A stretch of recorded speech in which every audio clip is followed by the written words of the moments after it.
les invités, si le terme joue les euphémismes, le procédé n'en est pas moins brutal. Convié à intervenir lundi dans la matinale à succès de son confrère Yves Calvi sur RTL, Jean-Pierre Pernaut a vu ce rendez-vous programmé depuis plusieurs semaines annulé au dernier moment.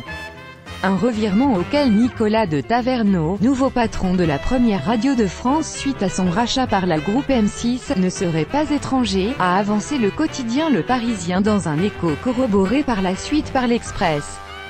Quelques mois après son précédent passage dans l'émission Laissez-vous tenter, 9h-9h30, le présentateur du plus populaire des journaux télévisés, sur TF1, devait se faire une joie d'y revenir pour célébrer à l'antenne de RTL ses 30 ans de JT, cap qu'il atteindra le 22 février 2018, et de défendre avec son opiniâtreté usuelle la ligne éditoriale si particulière de son journal, à laquelle les Français qui le suivent sont si attachés, tout comme lui. Occasion manquée pour Jean-Pierre Pernaut, qui était ce 17 février l'invité d'honneur d'Isabelle Iturburu dans le Tube, et il lui faudra se contenter d'une séquence enregistrée diffusée le jour J.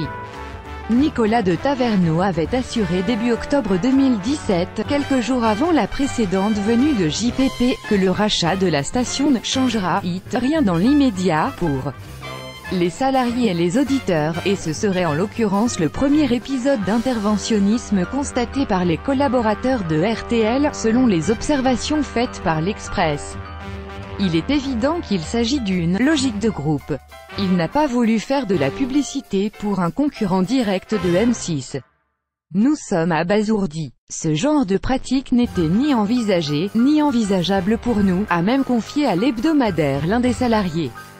Déjà, en rapportant l'affaire, Le Parisien avait fait planer le spectre de la censure, menaçant l'indépendance éditoriale.